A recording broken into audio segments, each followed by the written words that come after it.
అన్న నమస్తే, ఏం చేస్తుంటారు? వ్యవసాయమే. ఓకే.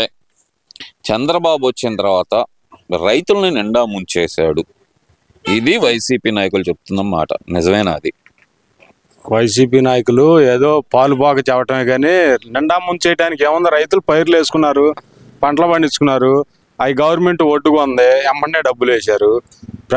ఇప్పుడు శనగలు కొంటున్నారు, ఇప్పుడు శనగల టైం వచ్చింది. ఆ శనగల సీజన్లో శనగలు కొన్ని విక్రయ కేంద్రాలు ఏర్పాటు చేశారు. అప్పుడే పెట్టారు. 5,870 రూపాయలకి ధర నిర్ణయించి గవర్నమెంట్ కొంటుంది. గవర్నమెంట్ కొంటుంది. అది ఇంకా ఆయన ముంచేది ఏముంది? రైతులకు మద్దతు ధర ఇవ్వలేకపోతున్నాడు అంటున్నారు కదా, మిర్చికి గానీ లేదంటే పత్తికి గానీ మద్దతు ధర ఇవ్వకుండా రైతులందరినీ మోసం చేశాడు అంటున్నారు కదా. రైతులకు మద్దతు ధర ఏముందండి? ఇప్పుడు మిర్చి ఉంది 20,000 25,000 అమ్ముతుంది. మిర్చికి మార్కెట్ పెరిగింది కాబట్టి అమ్ముతున్నాయి. రైతులు బాగానే అమ్ముకుంటున్నారు, బాగానే సంతోషంగానే ఉన్నారు రైతులు. ఆయన ఇచ్చేది ఏముంది మద్దతు ధర? ఆయన ఇచ్చేది అయితే ఏం లేదంట. ఏం లేదు. ఇప్పుడైతే బాగానే ఉందంట. అపరాలకి మద్దతు ధర ప్రకటించాడు. ఇప్పుడు వడ్లకు కానీ 1,770 రూపాయలకి వడ్లు ప్రకటించాడు. అదే రేటు కొన్నారు, ఎమ్మన్నే 3 రోజుల్లో డబ్బులు కొట్టేశారు. 3 రోజుల్లోనే డబ్బులు పడ్డాయి. ఏంటి మరి వీళ్ళు ఎందుకు చెబుతున్నారు రైతులను ముంచుతున్నాడు చంద్రబాబు నాయుడు? వాళ్ళకి పనేమి లేదు, వాళ్ళకేం పని లేదు కాబట్టి వాళ్ళు ఇక ఏదో చెప్పుకుంటా తిరుగుతుంటారు, రఫా అనుకుంటా తిరుగుతూ ఉంటారు. ఈ రఫా అనేది సినిమా డైలాగ్ అంటే తప్పేముంది అంటున్నాడు ఆయన. సినిమా డైలాగ్ నువ్వు సీఎం చేసినాడు రఫా అంటావా? నీ స్థాయి ఏంది? నువ్వేంది ఎంత దిగజార్చుకున్నావు? నీ స్థాయి 151 స్థాయిలో ఓడి 11 స్థాయిలోకి వచ్చావంటే ఈ రఫాల వల్లే నువ్వు వచ్చింది. అదంతా ఎన్ని మోసం చేసి ఈవీఎంలు మోసం జరిగిందని ఇప్పటికీ అదే మాట మీద ఉన్నారు. నీకు 151 సీట్లు వచ్చినప్పుడు ఈవీఎంలు కాదా? అవి నీకు 151 వచ్చినప్పుడు నీకు ఈవీఎంలు కాదు అప్పుడు వచ్చింది నీకు. అప్పుడు నీ ఈవీఎంలే అనుకోవాలి కదా మరి. ఇప్పుడు ఈవీఎంలు అంటే అప్పుడు ఈవీఎంలే. సరే, ఇవన్నీ పక్కన పెట్టండి. ఏంది అసలుకి జగన్మోహన్ రెడ్డి గారు ప్రజల తరపున పోరాడతానని చెప్పి ఒక పక్కన బయట ప్రెస్ మీట్ లో చెబుతున్నారు. మరి ఆ పోరాటం ఏదో అసెంబ్లీకి ఎందుకు వెళ్ళలేకపోతున్నారు అంటారు? పోరాడుతున్నాడు. ఎట్లా? అదే వల్లభనేని వంశీని పలకరేయటానికి వెళ్ళాడు.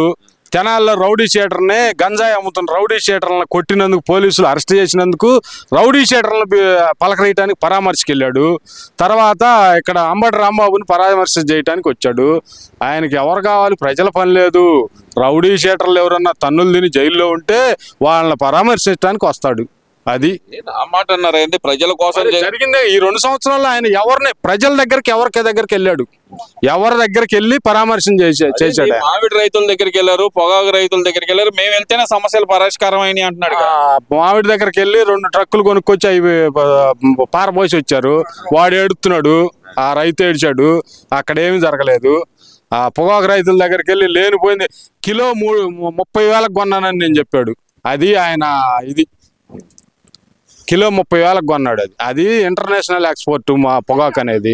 పైన రేట్ లేదు, మనకు రాలేదు.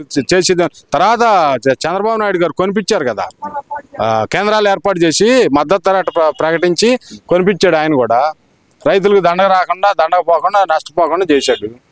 ఇంకేముంది దాంట్లో? మీరేమో ఆ మాట అంటున్నారు బాబా. ఇప్పుడు జగన్మోహన్ రెడ్డి గారు అంటుంది ఏంటంటే గనక ప్రజలందరూ ఇబ్బందుల్లో ఉన్నారు. ఈ జంగిల్ రాజ్ అంటే ఈ కూటమి ప్రభుత్వం అనే జంగిల్ రాజ్ మీద ప్రజలందరూ వ్యతిరేకత ఉన్నారు. నన్నే ముఖ్యమంత్రిగా కోరుకుంటున్నారు. నేను ఎక్కడికి వెళ్ళినా సరే వేలాదిగా జనం వస్తున్నారు, నన్ను సీఎం అంటున్నారు అంటున్నాడు కదా. అంటానికి ఏమొచ్చింది? నేను అనుకుంటా నేను సీఎం అవ్వాలని. నేను సీఎం అవ్వాలని. ఏదో మా ఊళ్ళో జనాన్ని పోయి సీఎం అనిపించుకుని సీఎం అవుతావా? నువ్వు ఆ స్థాయి నుంచి ఎప్పుడో దిగిపోయావు. నీకు ఆ స్థాయి లేదు. ఇక నువ్వు తల్ల కిందలు తపస్సు చేసినా నీకు లేదు, నీ లైఫ్ లో లేదు. సీఎం స్థాయి అనేది లేదు నీకు. ఇక అది నువ్వే పోగొట్టుకున్నావు. ప్రజలు ఒకసారి అవకాశం ఇచ్చారు, ఆ అవకాశాన్ని నువ్వు దుర్వినియోగం చేసుకున్నావు. ఇక లేదు నీకు అసలు. ఆ స్థాయి నువ్వు మాట్లాడుకోవటం కూడా అనవసరం. ఆ సీఎం స్థాయి అనేది నీకు లేదు. ఇక నువ్వు ఎప్పుడైనా సింగిల్ డిజిట్. నీ పార్టీయే భూస్థాపితం అయ్యే రోజులు వచ్చింది. పార్టీ భూస్థాపితం అయ్యే రోజులు వచ్చిందని మీరు అంటున్నారు.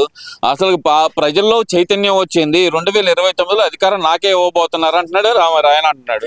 ప్రజల్లో చైతన్యం వచ్చే 151 11కి చేశారు. రేపు ఈ 11ని 1కి చేస్తారు. ఆ మాట అంటే 1 అంటారు. అయింది మరీ దారుణంగా. 1 అయిద్దో 0 అయిద్దో అది కూడా చెప్పలేము. అంటే కదా పులివెందులు ఆయన అడ్డా అయితే అసలు దాన్ని పులివెందుల అడ్డా అయినా అక్కడ వాళ్ళు కూడా ప్రజలేగా, గమనిస్తూనే ఉంటారుగా. మనం రఫా అంటూ ఊరుకుంటారా? నీ స్థాయి ఏంది? నువ్వేంది రఫా పెట్టి గొడ్డళ్ళు పెట్టి నరుకుతావా? 80 సీట్లు దాటిన కాడి నుంచి జనాన్ని ఊళ్ళో ఉండకుండా చేస్తావా నువ్వు? జనం నీకు గమనిస్తూనే ఉంటారు నువ్వు మాట్లాడే మాటలు. చంద్రబాబు నాయుడు ఉన్నాడు ఎప్పుడన్నా నరుకుతాను పొడుతాను అనలేదుగా ఆయన. ఇప్పుడు ఈయన అంటలేదు, ఏదో కార్యకర్తలు అంటున్నారు కానీ మేమేం అంటలేదు. వాళ్ళని ఖండించాలి కదా. నువ్వు ఒక నాయకుడు అయినాడివి. చంద్రబాబు నాయుడు ఇక్కడ కిరణ్ కుమార్ అని ఒక కుర్రాడు భారతిరెడ్డిని బూతులు కూర్చాడు, అసభ్యంగా మాట్లాడాడు. చెబ్రోల్ కిరణ్ కుమార్ అని తీసుకెళ్లి లోపలేసేసాడు. లోపలేసి ఎవరైనా సరే ఎవరినే బూతులు గాని మాట తోలనాటం గాని చెయ్యొద్దు అని చెప్పి ఆయన లోపలేసేసాడు. రాజ్యాంగబద్ధంగా నడుపుతున్నాడు ప్రభుత్వాన్ని. మీరేమో ఆ మాట అంటున్నారు, మరి నేనేం మాట్లాడకుండా నన్ను ఎందుకు అరెస్ట్ చేశారని చెప్పి అంబటి రాంబాబు అంటున్నాడు. రాంబాబు ఫోటోలు ఈ ఫోన్ లో చూసాం. లంజా కొడక, నా కొడక రారా అంటే ఊరుకుంటారు ఎవరైనా సరే అని ఆయన అంటుంది. ఏంటంటే కనుక నేను కాపు నాయకుడిని కాబట్టి, కాపుల మీద చంద్రబాబు కక్ష ఉంది కాబట్టి నా మీద దాడి చేశారు అంటున్నారు. వాడు ఏమాత్రం కాపు నాయకుడు జనాన్ని అందరికి తెలుసు. వాడు ఎసుంటి కాపు నాయకుడు, వాడు ఎంత లీడరో జనాన్ని. అందుకే వాడిని ఆడాళ్ళు పోయి కొట్టింది. వాడికి అంత స్థాయి లేదు, ఆడాళ్ళు కొట్టే స్థాయి వాడికి ఉంది. వాడేం పెద్ద మహానాయకుడేం కాదు. వాడు మహానాయకుడు అయితే వాడి నోట్లోంచి ఆ రకంగా మాటలు రావు. లంజా కొడక అని అనడం. ఒక సీఎంను పట్టుకొని, ఒక 75 ఏళ్ల వయసున్న ఆయన్నే, 14 సంవత్సరాలు సీఎం చేసిన ఆయన్నే, అంత హోదా, కేంద్రంలో చక్రం తిప్పగలిగే హోదా ఉన్న ఆయన్నే లంజా కొడక అంటే అది అసలు నేనే దగ్గరుంటే కొట్టేవాడిని. ఇప్పుడు ఆయన స్థాయికి, ఆయన వయసుకి మనం విలువ ఇవ్వాలి ఎవరైనా సరే. ఇప్పుడు జగన్మోహన్ రెడ్డి గారు అయినా సరే ఆయన ఒకసారి సీఎం చేశాడు కాబట్టి ఆయన భార్యను కానీ ఆయన కానీ మనం బూతులు తోలనాడకూడదు. ఆయన చేసే పనులు మనం ఎండగట్టాలి, అంతేగాని బూతులు గుర్తు ఏమొచ్చింది మనకి? ఉపయోగం ఏం లేదుగా. మరి నువ్వు నీ కార్యకర్తలనైనా నీ నాయకులనైనా సరే నువ్వు కంట్రోల్ చేస్తున్నావా? చేయట్లేదుగా. అట్లా మాట్లాడకూడదనే మాట ఇంత మట్టికి నీ నోట్లోంచి రాట్లా. నువ్వు ఇంకా అమ్మటి రాంబాబు ఇంటికి వెళ్ళి అమ్మటి రాంబాబు చేసిన పనికి శాలువా కప్పాల్సింది పోయి తప్పు చెప్పాడు, సారీ చెప్పాడు కదా, అయినా సరే లోపలేస్తారా అని అన్నాడు. బూతులు కూసి సారీ చెప్తే సరిపోయిద్దా? ఏమింది నీకు ఏమి నేర్చుకున్నావు నువ్వు? 5 ఏళ్ళు సీఎంగా ఉండి, ఇంత రాజకీయాల్లో ఉండి నువ్వేమి నేర్చుకున్నావు?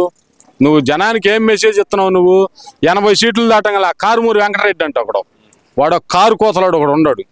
వాడు ఏమంటున్నాడు? 80 సీట్లు దాటిన కానీ రఫా మ్యాజిక్ ఫిగర్ రంగానే రఫా అంటున్నాడు.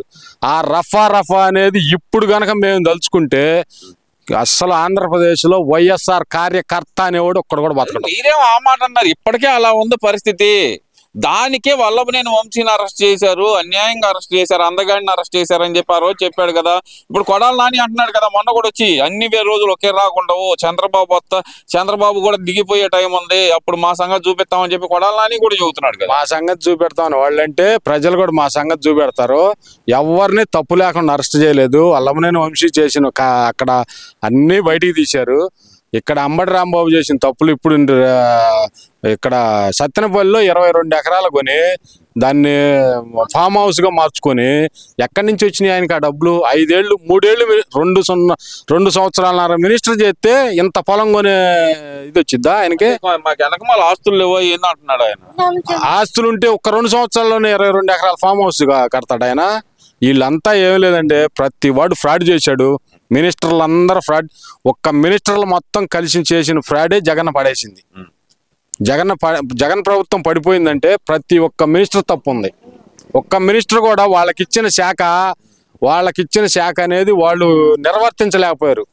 తెలియని వాళ్ళకి మంత్రులను ఇచ్చేశాడు. ఐటీ మినిస్టర్ అంట, గుడ్డు మినిస్టర్ కూడా ఇప్పుడే ఆంధ్రప్రదేశ్ పొదుగుతుంది, గుడ్డుగా మారి అది పిల్లలను పెడుతుంది అని చెప్పాడు. వాడు మొన్న లోకేష్ ఎగతాళి చేస్తున్నాడు. ఏది దావోస్ పోయి ఏం కంపెనీలు తెచ్చారు ఏందనేది.